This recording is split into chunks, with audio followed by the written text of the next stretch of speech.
সম্মানিত দর্শক, আমন্ত্রণ জানাচ্ছি metro same to the point অনুষ্ঠানে। আমি তারিকুল ইসলাম মাসুম। যেখান থেকে আমাদের সাথে যুক্ত হয়েছেন, শুভেচ্ছা সবাইকে, ভালো আছেন সেই প্রত্যাশা রেখে শুরু করছি আজকের আলোচনার বিষয় গণতন্ত্র চর্চায় নির্বাচন।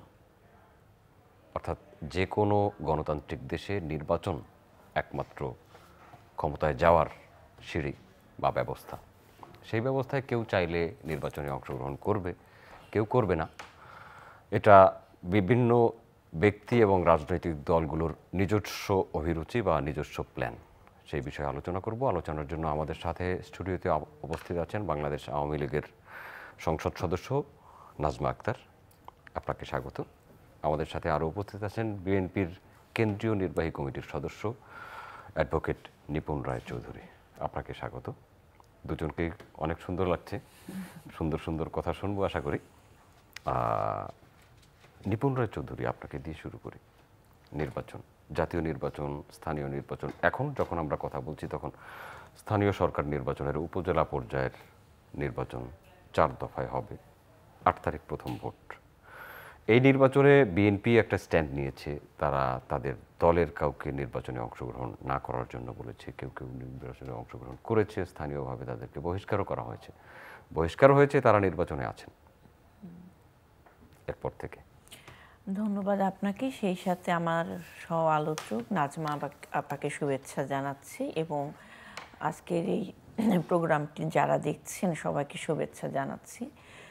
প্রথমত হচ্ছে আপনার যে শিরোনাম গণতন্ত্র চর্চায় নির্বাচন, এটা একটি বাস্তব শিরোনাম, হ্যাঁ, কিন্তু বাংলাদেশের বর্তমান প্রেক্ষাপটে গণতন্ত্রের চর্চা এখন ভুলণ্ঠিত হয়েছে। এখানে গণতন্ত্র চর্চা বলতে আমরা যেটা বুঝি বাক স্বাধীনতা, সেখানে আপনার প্রত্যেকটি সাংবিধানিক প্রতিষ্ঠানগুলোর স্বাধীনতা, স্বাধীনভাবে কাজ করার অধিকার এবং সেই সাথে ব্যক্তি স্বাধীনতা এবং ভোটের মাধ্যমে একজন নাগরিক তার মনোনীত এবং সমর্থিত কিংবা প্রিয় একজন ব্যক্তিকে নির্বাচিত করবে ভোটের মাধ্যমে এবং তাকে সে হয় স্থানীয় সরকার নির্বাচনে প্রতিনিধি হিসেবে দাঁড়া করাবেন, নির্বাচিত করবেন, কিংবা জাতীয় নির্বাচনের ক্ষেত্রেও সেম পালাবদলে, ক্ষমতার পালাবদলে।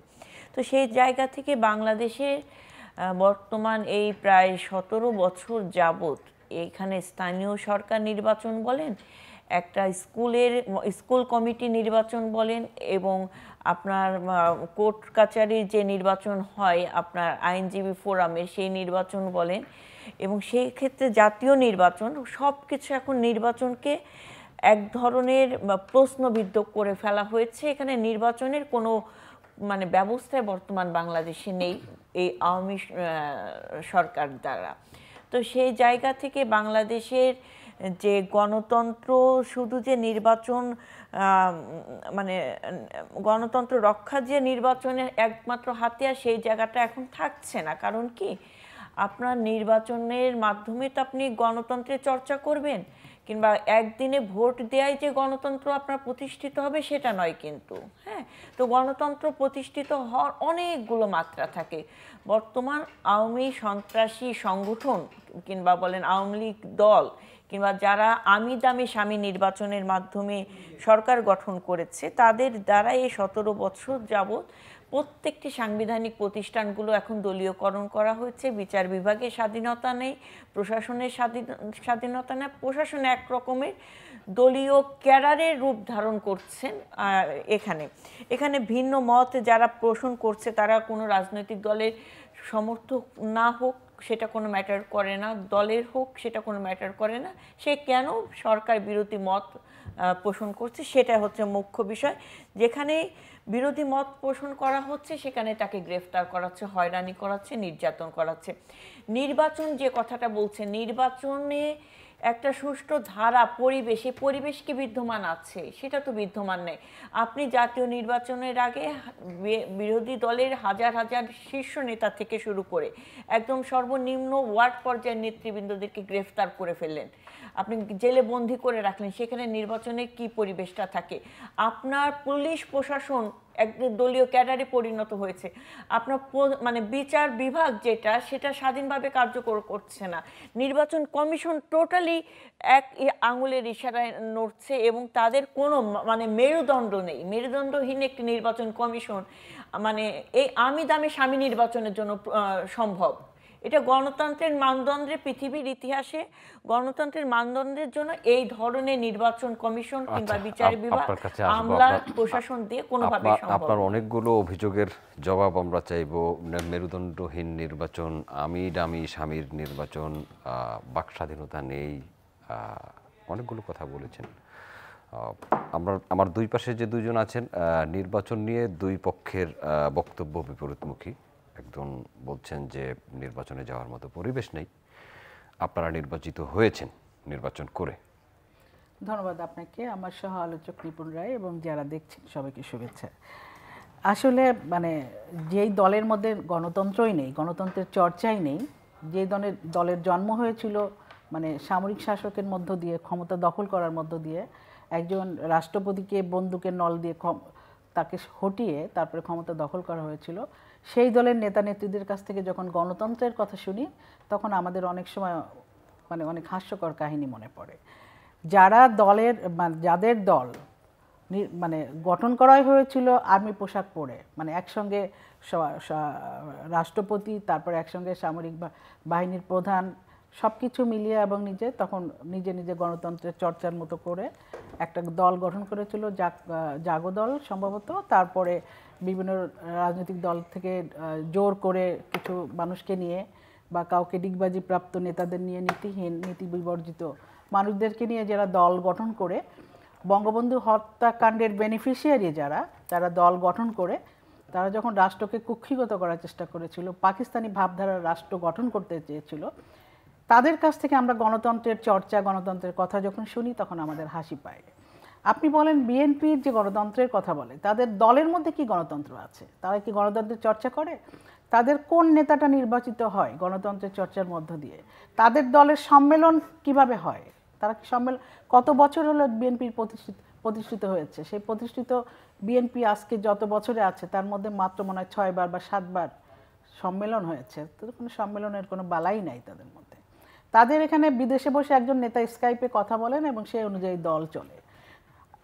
তারা যখন ক্ষমতায় ছিল, যখন বেগম খালেদা জিয়া সংসদ নেতা ছিলেন, তখন শুধুমাত্র 5 বছরে তার রেশিও অনুযায়ী দেখা যায় বিভিন্ন গবেষকরা তারা বের করেছেন মাত্র 7% সময়ে উনি সংসদে উপস্থিত হয়েছেন। যেই সংসদ নেতা সংসদের 7% সময় উপস্থিত থাকেন কিংবা 93% সময় উপস্থিত থাকেন না, তারা নাকি গণতন্ত্রের চর্চা করে। যাদের সময়ে সংসদীয় কমিটিগুলি গঠন কিংবা পুনর্গঠন করা হয় না, সংসদীয় কমিটিগুলি কাজ করে না, সেই দলের কাছ থেকে আমরা এখন গণতন্ত্র শুনি, আমরা সবক শুনি, আমরা কিভাবে গণতন্ত্র কার্যকর হয়, নির্বাচনের কথা শুনি। যারা নির্বাচন করেছে, হানা ভোটে নির্বাচন করে 111% ভোট পেয়ে যারা নিজেদেরকে রাষ্ট্রপতি ডিক্লেয়ার করেছিল, আবার যাদের সময় কারচুপি নির্বাচন হয়েছে 2 কোটি 23 লক্ষ ভুয়া ভোটার ছিল, যারা নির্বাচনে হুন্ডা গুন্ডা দিয়ে নির্বাচনকে 1 কোটি 23 লাখ 1 কোটি 23 লক্ষ সরি হ্যাঁ 1 কোটি 23 লক্ষ ভুয়া ভোটার যারা সৃষ্টি করে নির্বাচনকে ম্যানিপুলেট করতো, এবং তাদের কাছ থেকে গণতন্ত্র নির্বাচন কথা আমাদের শুনতে হয়। যারা ট্রাক ভরে ভরে এক অঞ্চলের মানে শ্রমিকদেরকে নিয়ে আর এক অঞ্চলে দিয়ে ভোট দেওয়া হতো। এই যে আপনি যদি শোনেন, এই যে যখন রমনা নির্বাচন, যখন বিএনপির সময় নির্বাচন হয়েছিল, তখন ওই যে এম এ মান্নান কুলা প্রতীক নিয়ে নির্বাচন করেছিল। পুরান ঢাকা থেকে ট্রাক ভরে ভরে শ্রমিকদের নিয়ে এসে এখানে ভোট দেওয়া হয়েছিল। তখন অনেক সময় আমরা যারা নির্বাচনী কেন্দ্রে ছিলাম, আমাদেরকে পিস্তল মাথা ঠেকিয়ে বলতো তোরা বেরো। তো এইভাবে ওনারা নির্বাচন করেছে। এখন ওনাদের দল একটি ব্যর্থ রাজনৈতিক দল, যারা জনগণের জন্য কিছু করতে পারেনি, যারা দেশের উন্নয়নের জন্য কিছু করতে পারেনি, যারা ক্ষমতায় থাকলে শুধুমাত্র প্রতিটি সূচক নিম্নগামী হয়, অর্থাৎ যারা ক্ষমতায় আসলে ভূতের পা যেমন পিছনের দিকে চলে, যারা ক্ষমতায় আসলে বাংলাদেশের রাষ্ট্র যেমন পিছনের দিকে চলে যায়, সেই ধরনের একটি দল যখন গণতন্ত্রের কথা বলে, চর্চার কথা বলে, নির্বাচনের কথা বলে, তখন আমাদের হাসি পায়। যারা নির্বাচনে যাওয়ার ক্ষমতা রাখে না, যারা এজেন্ট দেওয়ার ক্ষমতা রাখে না, যাদের মানে দলে ডিগবাজি প্রাপ্ত নেতার সংখ্যা বেশি কিংবা যারা কর্মীদেরকে মূল্যায়ন করতে জানে না, তারা তাদের কাছ থেকে শুধুমাত্র নির্বাচন, এবং সেই নির্বাচনই হলো গণতন্ত্রের নির্বাচন, যে নির্বাচনে বিএনপি ক্ষমতায় যাবে বা কেউ তাদেরকে অন্য কোনো দেশি বা বিদেশি কোনো মাধ্যম তাদেরকে ক্ষমতায় বসিয়ে দেবে, তারপরে তারা ক্ষমতায় গেলে তখন বলবে যে না, ইয়াস, দিস ইজ গণতন্ত্র, দিস ইজ ডেমোক্রেসি। সুতরাং এই this is democracy, this is গণতন্ত্র, এই গণতন্ত্রে বাংলাদেশ আওয়ামী লীগ বিশ্বাস করে না। আমরা বিশ্বাস করি জনগণের অংশগ্রহণ, জনগণের সমর্থন নিয়ে নির্বাচন এবং সরাসরি নির্বাচনের মধ্য দিয়ে যে গণতন্ত্র, সেটি হচ্ছে বাংলাদেশে মানে গণতন্ত্রের অন্যতম অনুষঙ্গ হচ্ছে নির্বাচন। আচ্ছা, আসবো আপনার কাছে। গণতন্ত্রের অন্যতম, আবারও সেই গণতন্ত্রের অন্যতম অনুষঙ্গ নির্বাচন। আপা অনেকগুলো কথা বলেছেন, আসলে কি এই কথাগুলোর কাউন্টার পার্ট কিন্তু বর্তমানে 17 বছরে এখন দেওয়ার সময় না। কারণ কি বাংলাদেশটা কিন্তু এখন ধ্বংসের দ্বার প্রান্তে দাঁড় করিয়েছে কিন্তু এই আওয়ামী সরকার, এবং ষড়যন্ত্রের মাধ্যমেই কিন্তু তারা 111-এর প্রজেক্ট সরকারের মঈনুদ্দিন ফখরুদ্দিনের সকল অবৈধ ক্ষমতাকে বৈধতা দেওয়ার মাধ্যমে, মুসলেকা দেওয়ার মাধ্যমে কিন্তু ক্ষমতায় আসীন হয়েছেন। হ্যাঁ, এবং নির্বাচনের কথা বলেছে 73 সালের যে নির্বাচন, সেই নির্বাচনে কিন্তু ভোট ডাকাতি হয়েছে, আর এখন তো সাগর চুরির মতো ডাকাতি হচ্ছে, এখন আর কোনো কিছু বাদ রাখছে না। এখন যে নির্বাচন, যেখানে একই দলের প্রার্থী, একই দলের মনোনীত সমর্থিত দামি প্রার্থীদেরকে দাঁড় করিয়ে দিয়ে একটা নির্বাচন খেলা, তামাশার খেলা যারা রচনা করে, তারা নানান ধরনের উদাহরণ দিতে পারবে, কিন্তু গণতন্ত্রের মাপকাঠি বলেন, গণতন্ত্রের ধারের কাছে কিন্তু তারা যাবে না। কারণ তারা জানে যে জনগণের জনপ্রিয়তা এখন শূন্যের কোটায় চলে গিয়েছে আওয়ামী লীগের কাছে। হ্যাঁ, আওয়ামী লীগের কাছে এখন জনগণ কোনো কিছু প্রত্যাশা করে না, আস্থাও রাখে না, এবং তাদের দিয়ে দেশের কোনো ভালো হবে, নাগরিকের ভালো হবে, সেটা বাংলাদেশের জনগণ, কেন ছোট শিশু সেও এখন মনে করে না। বিএনপির কাছে কি আস্থা রাখবে? দেখেন, বিএনপির কাছে আস্থার অনেক বিষয় আছে, কারণ এই বিএনপির হাত দিয়ে কিন্তু বাকশালকে ভেঙে বহুদলীয় গণতন্ত্র প্রবর্তিত হয়েছে। এই বিএনপি আপসীন সংগ্রামের মাধ্যমে, দেশনেত্রী বেগম খালেদা জিয়ার সংগ্রামের মাধ্যমে কিন্তু সংসদীয় গণতন্ত্র প্রবর্তিত হয়েছে। হ্যাঁ, তো আবার 111-এর যে ষড়যন্ত্র, যে -2 ফর্মুলা, যে ষড়যন্ত্র, রাজনীতির নেতৃত্বের যে শূন্যতা সৃষ্টি করতে চেয়েছিল দেশি বিদেশি ষড়যন্ত্রকারীরা, তাদের হাত থেকে কিন্তু রক্ষা করার ক্ষেত্রে দেশনেত্রী বেগম খালেদা জিয়া একটি গুরুত্বপূর্ণ ভূমিকা পালন করেছে। দেখেন, তার আমলে তিনি যতবার নির্বাচিত হয়েছেন, জনগণের প্রত্যক্ষ ভোটের মাধ্যমে নির্বাচিত হয়েছেন। হ্যাঁ, একটা সরকারের ভালো মন্দ উভয় দিকই থাকতে পারে, কিন্তু দেশের স্বার্থকে বিক্রি করে দিয়ে নতজানু পররাষ্ট্র নীতি নিয়ে আমাকে অন্য দেশের অনুকম্পা কিংবা সাহায্য নিয়ে ক্ষমতাকেই শুধু বেছে নিতে হবে, শুধু থাকতে হবে। যেমন আপনি দেখেন, এই যে 2007 সালে যে 2007-এর যে মানে 7 জানুয়ারি নির্বাচন, 2024-এ 7 জানুয়ারি যে নির্বাচন, এই নির্বাচনের পরে এই দলের প্রধানমন্ত্রী বলেন, বিভিন্ন এমপি মন্ত্রীরা, তারা বলেছেন ঢালাওভাবে, একদম বুক সাটিয়ে বলেছে যে ভারত যদি আমাদের পাশে না থাকতো, এই নির্বাচন করা আমাদের পক্ষে সম্ভব হতো না। কারণ বিরোধী দল, আন্তর্জাতিক মহল যেভাবে লেগেছিল, ভারত পাশে না থাকলে সম্ভব ছিল না। আজকে প্রধানমন্ত্রী যেখানে স্বয়ং বলে যে আমি ভারতকে এত দিয়েছি, সেখানে আমাকে ক্ষমতায় রাখতে হবে, আমার যা দিয়েছি এই জন্য আমি ভারত ভুলতে পারবে না। আমি শেষ করে নি। সাবেক পররাষ্ট্রমন্ত্রী তিনি বলেছেন যে ভারতের উচিত হবে আওয়ামী লীগকে আবারও ক্ষমতায় রাখা। তার মানে কি, পুরোপুরি ভারত নির্ভর, চায়না নির্ভর, রাশিয়া নির্ভর, কিংবা অন্য ষড়যন্ত্রকারীদের সাথে, দেশি বিদেশি ষড়যন্ত্রকারীদের সাথে নির্ভরতার উপর জনগণের প্রতি তাদের আস্থা নাই। এই কারণেই তো নির্বাচন বিষয়টাকে প্রশ্নবিদ্ধ করে ফেলেছে।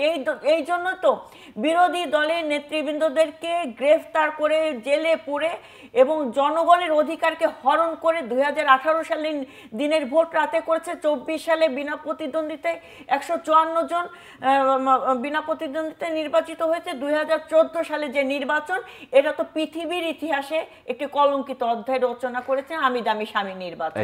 সেই জায়গা থেকে এখন গণতন্ত্রের কথা নাজমা আপা আমি জানি তিনি একজন বলিষ্ঠ নারী নেত্রী এবং তার আওয়াজ এবং তার অবস্থান রাজনীতির মাঠে সরব, ঠিক আছে, এবং তিনি নির্বাচনের জন্য একবার নির্বাচনের জন্য তিনি প্রার্থী হয়েছিলেন, তাকে মনোনয়ন দেওয়া হয়নি। আমি বিশ্বাস করি তিনি সংরক্ষিত আসন্ন কেন, তিনি সরাসরি নির্বাচনের মাধ্যমে ভোটের মাধ্যমে কিন্তু নির্বাচিত হতে পারে, তার কিন্তু সেই সুযোগটাও এবার ছিল। আমি তাকে জিজ্ঞেস করব, আমার সাপ্লিমেন্টটা করতে পারলাম না, এই প্রশ্নটা আমি আপার কাছে রাখতে যাচ্ছি। তার সুযোগটাও কিন্তু এবার ছিল, কারণ এবার আমি দামি স্বামী নির্বাচনে যে কেউ স্বতন্ত্র প্রার্থী হয়েছে, দামি প্রার্থী হয়েছে, সবাই হাসিনার প্রার্থী, শেখ হাসিনা তিনি বলেছেন, প্রধানমন্ত্রী বলেছেন। তো সেই জায়গায় নাজমা আপা কেন নির্বাচনটি করেনি? কারণ নাজমা আপা জানে আমি যতই আমার সক্ষমতা থাকুক, আমার আধিপত্য মানে আমার গ্রহণযোগ্যতা থাকুক, জনসমর্থন থাকুক, তারপরেও এই আমি দামি স্বামী নির্বাচন অর্থাৎ শেখ হাসিনার অধীনে নির্বাচনে সুষ্ঠু নির্বাচনে বিজয় হতে পারবেন ওনার যোগ্যতা থাকা সত্ত্বেও। এই জায়গাতে কেন পারলেন না, কেন দাঁড়ালেন না, কেন সংরক্ষিত হবে আমার যোগ্যতা থাকার বিষয়ে? কারণ আমি সবসময় বিশ্বাস করি, আমি জানি নাজমা আপাও বিশ্বাস করবে, আমরা মেয়েরা কেন সবসময় সংরক্ষিত হয়ে থাকবো? আমরা আমাদের রাজনৈতিক প্রজ্ঞা দিয়ে, রাজনৈতিক অভিজ্ঞতা দিয়ে, রাজপথের আন্দোলনের মাধ্যমে নাজমা আপারা, আমরা যারাই হোক, যেসব নারী নেত্রীরা আছে যে উভয় দলে, তারা যে ভূমিকা পালন করছে, তারা কেন একজন পুরুষ যদি সরাসরি রাজনীতির মাঠে সেই যোগ্যতা নিয়ে আমার থাকে, আমি কেন করতে পারবো না? সেই জায়গাতেও কিন্তু উনি উনার দলের প্রতি আস্থা নাই এবং উনার জানেন যে এই সরকারের অধীনে সুষ্ঠু নির্বাচন সম্ভব না বলে নাজমা আপা ওই নোংরা খেলার মধ্যে যায়নি, উনি সংরক্ষিতটা মেনে নিয়েছেন। হ্যাঁ বলেন। ভারত, আপনার ভাষ্য অনুযায়ী বর্তমান সরকার এবং আওয়ামী লীগ বলেছে ভারত তাদেরকে ক্ষমতায় নিয়ে এসেছে, এই জন্যই কি বিএনপি ভারতের পণ্য বর্জনের ডাক দিয়েছে? না, আমি দেখেন, ভারত আমাদের একটি বন্ধু রাষ্ট্র, হ্যাঁ, আমাদের সাথে ভারতের সম্পর্ক হবে বন্ধুত্বপূর্ণ নিবিড় সম্পর্ক। সেখানে আমাদের যদি আমাদের সক্ষমতা দিয়ে আমাদের পররাষ্ট্রনীতি শক্ত পজিশনে রেখে ভারতের কাছ থেকে আমাদের যা যা পাওনা আমরা বুঝে নেব এবং পররাষ্ট্রনীতির মাধ্যমে, সঠিক পররাষ্ট্রনীতির মাধ্যমে ভারতের সাথে সুসম্পর্ক বন্টন, এটা আমরা চাই। হ্যাঁ, কিন্তু একটা রাষ্ট্র যখন একটি দেশে গণতন্ত্রের ক্ষেত্রে হস্তক্ষেপ করে, এক ব্যক্তি এক দলকে বারবার, জনগণকে উপেক্ষা করে, সকল রাজনৈতিক দলকে উপেক্ষা করে এক দল এক ব্যক্তিকে যখন বারবার তারা প্রকাশ্যে বেছে নেয় এবং তাদের পক্ষ থেকে কি ভারতের সাথে সম্পর্ক উন্নয়নের চেষ্টা হয়েছে? সেই জায়গা থেকে জনগণ ভারত বিমুখ হয়েছে, কারণ জনগণ জানে, বুঝতে শুরু করেছে যে এই যে বারবার আমি দামি স্বামী নির্বাচন, দিনের ভোট, রাত্রে এবং বিনা প্রতিদ্বন্দ্বী, এই নির্বাচনে ভারতের একদম নগ্ন হস্তক্ষেপের কারণে তারা ভারত বিমুখ হয়েছে। ভারতের সেই জায়গা থেকে, আমি শেষ করিনি, সেই জায়গা থেকে জনগণ তার মানে ক্ষোভের বহিঃপ্রকাশ হিসেবে ভোট মানে পণ্য বর্জন করেছে। হ্যাঁ, সেখানে বিএনপির কোনো নীতি নির্ধারক মণ্ডলী কিংবা বিএনপি থেকে তো বলা হয়নি যে আমরা ভারতের পণ্য বর্জন করব। শোনেন, একজন ব্যক্তি, নাজমা আপা হোক, আমি হোক, আমি তো বিএনপি করে উনি আওয়ামী লীগ করে, আমার ব্যক্তির চয়েস থাকতে পারে না?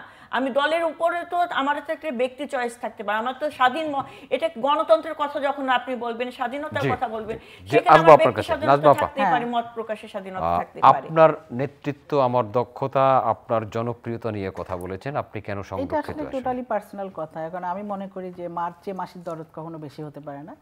আমি আমার দলের সিদ্ধান্ত মেনে নেই বা মেনে নিয়েছি এবং দলের সিদ্ধান্ত মেনে নেওয়াটাও হচ্ছে গণতন্ত্রের চর্চার মধ্যেই পড়ে। কারণ এখানে আমাদের পার্টিতে ওই একজন মনোনয়ন সিলেক্ট করে দেন না, আমাদের একজনের জন্য নির্বাচন যখন প্রয়োজন হয়, যেমন আমাদের ঝিনাইদহ নির্বাচন, টোটাল পার্লামেন্টারি বোর্ড বসে কিন্তু সিদ্ধান্ত নেয় এবং পার্লামেন্টারি বোর্ড যদি মনে করে যে না, একে দিয়ে নির্বাচন করাবো বা একে করাবো না, তাকে অন্য জায়গায় দিব বা দিব না, এটা সম্পূর্ণ এটা আমাদের দলীয় সিদ্ধান্ত এবং সিদ্ধান্তের উপরে আমাদের, যেহেতু আমরা আস্থাশীল, সুতরাং এখানে আমাদের আর কিছু বলার থাকে না। আমি এটা নিয়ে 2বার আমি সংসদ সদস্য হয়েছি। হ্যাঁ, হতে পারতো যে আমি সরাসরি নির্বাচন করার জন্য যোগ্য বা যোগ্য না, সেটা তো আমার দল বলেনি। আমার দল তো বলে আমরা যোগ্য, কিন্তু এখানে আমাদের কিছু লিমিটেশনস আছে। আর এটা রিপুন রায় ভালো করেই জানে যে একটা নির্বাচন করতে গেলে যে সব দিক দিয়ে, কারণ উনি মেয়ে, উনি নারী, উনি কখন উনি পাবে কি না বা সেই নির্বাচনে উনি কিভাবে জয়লাভ করবে বা ওনার সে অর্থনীতির যে সক্ষমতা, যে এখনকার নির্বাচনে যে অর্থনীতির যে সক্ষমতাটা লাগে সেটা নির্বাচন করার জন্য তারা সকলে প্রিপারেশন তাদের আছে কিনা এটা তাদেরও চিন্তা করতে হবে। মানে আপনার অর্থনৈতিক সক্ষমতা ওরকম ছিল না? অর্থনৈতিক সক্ষমতার কথা বলা আসলে নির্বাচনটা করতে গেলে তো অ্যাকচুয়ালি তো প্রচুর টাকা পয়সা লাগে, তাই না? দল মনে করে, এটা ফ্র্যাঙ্কলি স্পিকিং, দল মনে করে বা কর্মীরা মনে করে হয়তো যারা নারী তাদের হয়তো টাকা পয়সা কম আছে, তারা নির্বাচনে প্রতিপক্ষের বিরুদ্ধে লড়তে গেলে মানে অনেক সমস্যা হবে, আবার এখানে অনেক নানান ধরনের ইকুয়েশন লাগে। সেই ক্ষেত্রে হয়তো মনে করে যে না, সে যোগ্য, ঠিক আছে, তাকে আমরা অন্যভাবে প্রোভাইড করব। তার সংরক্ষিত কোটা যেহেতু সিস্টেমটা আছে, সংরক্ষিত কোটা তো এটা অবৈধ কিছু না, এই কোটা তো সবাই ভোগ করে এসছে। বিএনপির সময় বিএনপির নেত্রীরাও সংরক্ষিত কোটায় এমপি হয়েছে, এটা তো গণতন্ত্রের বাইরের কিছু না, এটা সংবিধানের অংশ।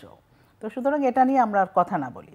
এখন ওনারা বারবারই যে একটা নির্বাচন, রাশিয়া, তো ওনারা যতবার ক্ষমতায় এসেছেন তা ওনাদেরকে কি ভারত এনে দিয়েছিল না আমেরিকা এনে দিয়েছিল? ওনাদেরকে কারা এনে দিয়েছিল?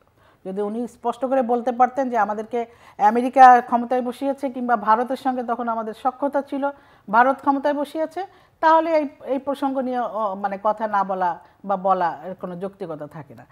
মানে আমরা ক্ষমতায় আসলে ভারত বসিয়েছে, তা ভারতের এই যে এই যে বর্তমান যে সরকার ক্ষমতায় আছে, মোদী সরকার, তো মোদী তো নির্বাচিত হওয়ার আগে রেজাল্ট ঘোষণা যখন হচ্ছিল, যখন বোঝা গেল যে মোদী মানে বিজেপি ক্ষমতায় আসছে, তখন তো বিএনপির নেতারা ফুল নিয়ে মোদীর বারান্দায় ঘোরাঘুরি করেছে, ফুল দিয়ে শুভেচ্ছা জানার জন্য, অগ্রিম শুভেচ্ছা, যাতে আওয়ামী লীগ না জানাতে পারে, অন্য কোনো রাষ্ট্র না জানানোর আগেই ভারতকে শুভেচ্ছা জানার জন্য তারা দিল্লি ছুটে গেলেন।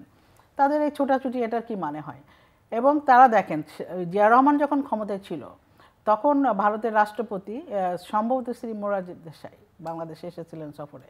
বাংলাদেশের বিলবোর্ডে তখন আরবি অক্ষরে প্রণব সাহা না, প্রণব মুখার্জি, জিয়াউর রহমানের সময়, আচ্ছা জিয়াউর রহমানের সময় আমি বলছি, তখন আরবি হরফে লেখা বিভিন্ন বিলবোর্ডকে উনি নামিয়ে ফেলে উনি ভারতের রাষ্ট্রপতিকে সেটাকে করেছিলেন আর কি, ওয়েলকাম করেছিলেন তাদের ভাষায় লিখে।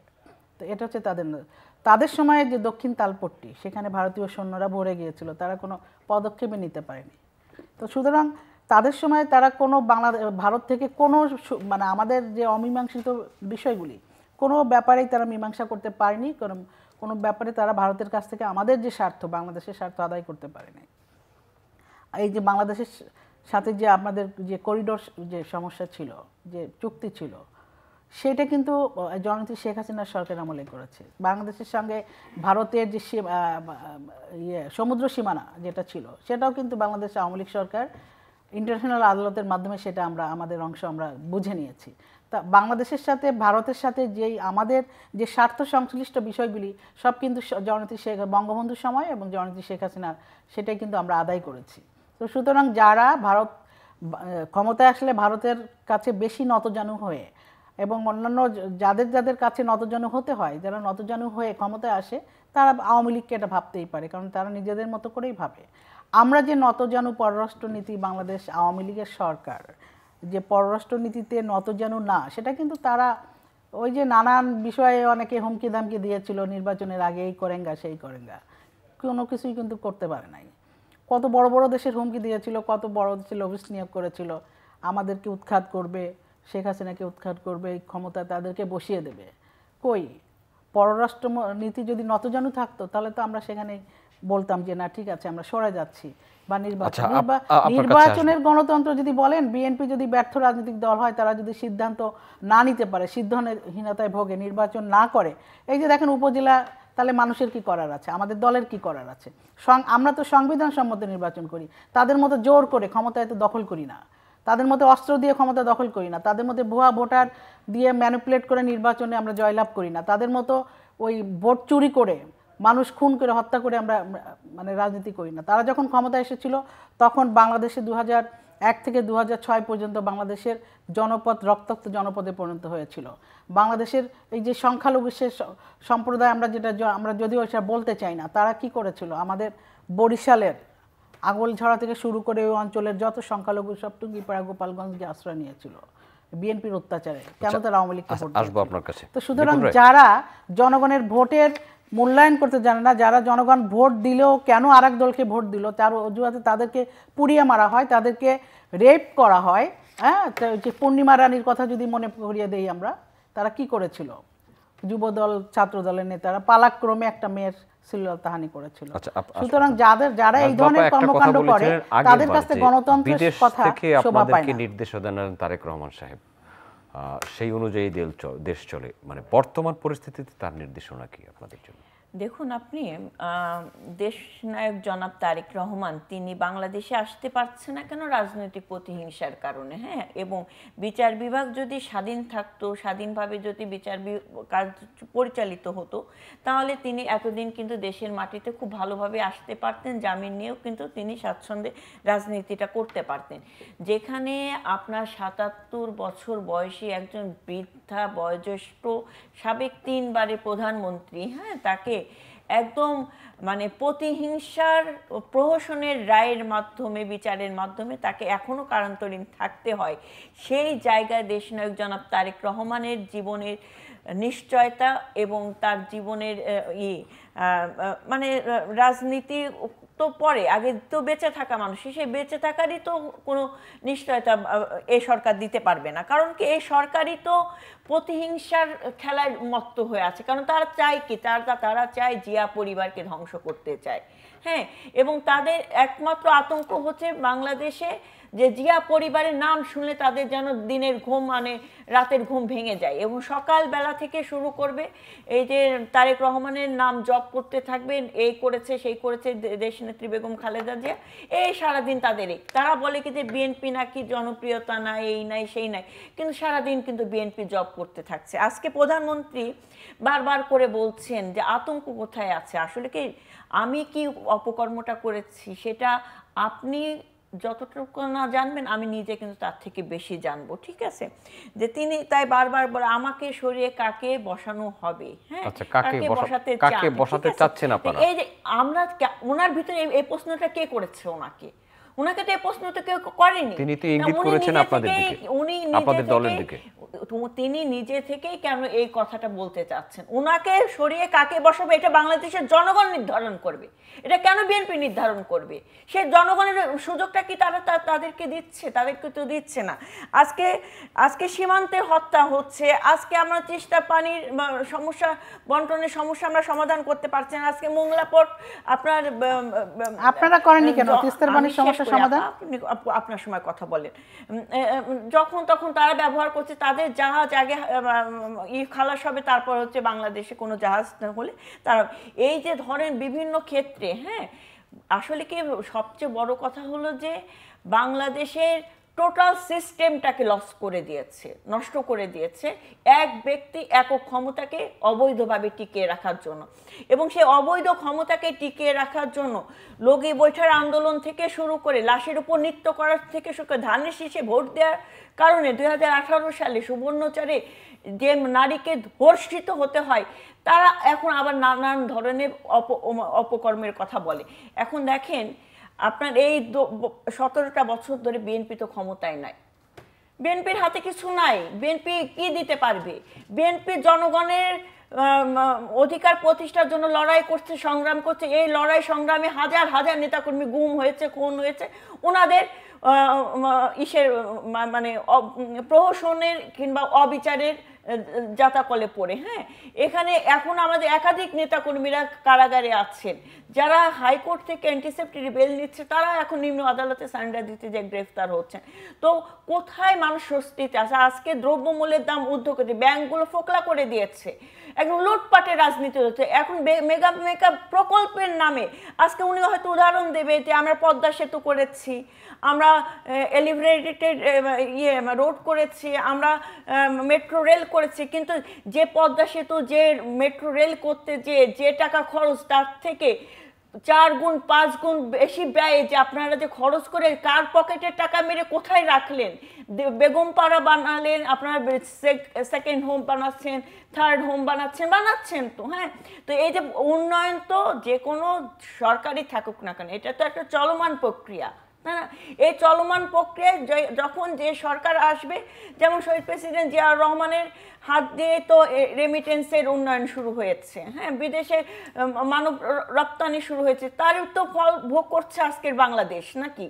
তো ধারাবাহিকতা ভাবে, কিন্তু আপনি উন্নয়নের নামে হাজার হাজার কোটি টাকা বিদেশে পাচার করে দেবেন, ব্যাংকগুলোকে ফোকলা করে দেবেন, যারা ব্যাংক লুটপাটের সাথে জড়িত তাদেরকে আপনি আইনের আওতায় আনবেন না, আপনাদের সন্ত্রাসীদেরকে আপনি আইনের আওতায় আনবেন না, আপনাদের প্রশ্রয়ে তারা আবার বিদেশে পাড়ি জমাবে। তো এই সব জায়গায় জনগণ আজকে সবচেয়ে বেশি ভোগান্তিতে ভুগছে। ওনারা আসলে ক্ষমতার কাছাকাছি, তাই আপারা বুঝবে না, আওয়ামী লীগের কোনো নেতৃবৃন্দরা বুঝবে না যে মানুষের যে এখন এক বেলা ভাত জোটার পরে সেকেন্ড বেলাতে কিভাবে খাবো, এটাকে তারা কিন্তু দেশে হারা। এটা কিন্তু কোনো বাংলাদেশের কোনো মানুষ বলেনি যে আমি আপনাকে দিয়ে শেষ করব, এক বেলার জায়গায় দুই বেলা কি খাবো। বাংলাদেশের মানুষ 3 বেলা পেট ভরে ভাত খেয়ে তারা বেঁচে আছে এবং খুব ভালোভাবে বেঁচে আছে। বাংলাদেশের মানুষ এখন হৃষ্টপুষ্ট মানুষ, তাদের এখন ওই যে আগে যেমন এক একটা কঙ্কালসার মানুষ পথে ঘাটে দেখা যেত, গ্রামে গঞ্জে বাচ্চারা খেলাধুলা করতো, আমরা দেখতাম কঙ্কালসার তাদের মানে বুকের খাঁচা দেখা যাচ্ছে। এখন কিন্তু সবাই খালি পায়ে দৌড়াদৌড়ি খেলাধুলা করলেও, হাফ প্যান্ট পরে খেলাধুলা করলেও তারা কিন্তু হৃষ্টপুষ্ট। বাংলাদেশের মানুষের ভাগ্যের পরিবর্তন হয়েছে। এখন আপনি বলেন ওনাদের সময় যেটা 40% ছিল দরিদ্রের হার, সেটা এখন 17%। এটা ওনাদের গাত্রদাহের ব্যাপার। ওনাদের সময় যেটা 20% ছিল অতি দরিদ্র, সেটা এটা 5%, সেটা ওনাদের গাত্রদাহ।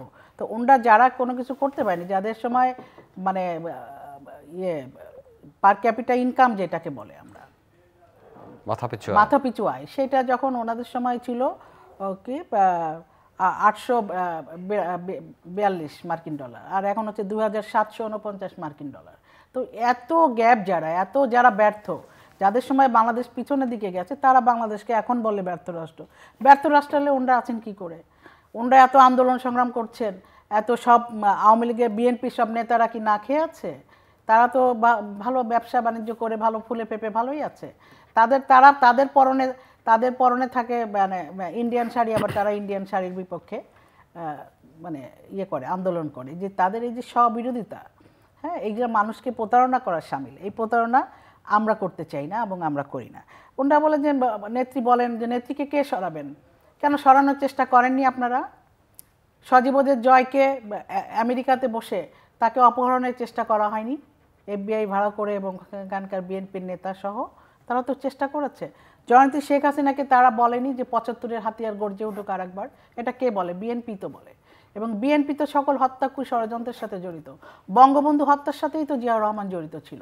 তো সুতরাং জননেত্রী শেখ হাসিনাকে 21শে আগস্ট হত্যা করতে কে চেয়েছিল? তারেক রহমান সহ বিএনপি গংরা, তারা তো আমাদের জননেত্রী শেখ হাসিনা সহ আওয়ামী লীগকেই নেতৃত্ব শূন্য করতে চেয়েছিল। তো তারা জানে না যে তারা শেখ হাসিনাকে হত্যা করে তারা ক্ষমতায় আসতে চায়, তাছাড়া তাদের ক্ষমতায় আসার কোনো ওয়ে নাই। কারণ তারা নির্বাচনে গেলে তারা ভালোই জানে জনগণ তাদেরকে বর্জন করেছে, জনগণ তাদেরকে ভোট দেবে না। তাদের নেতা অন্যায় অপরাধ করে মুসলেকা দিয়ে তারা বিদেশে পালিয়ে আছে। এখন বলে দেশে আইনের শাসন নাই। আইনের শাসন না থাকলে নিপুণ রায়রা এখন কি করে এই যে আপনার সামনে কথা বলছেন? ওনার তো জেলে থাকার কথা ছিল, উনি তো জেলে গিয়েছেন, আবার উনি আইনের শাসনের মাধ্যমেই উনি বের হয়ে এসেছেন। তো এটি হচ্ছে দেশের গণতন্ত্র, এটা বলেন আইনের শাসন, এটাকেই বলে।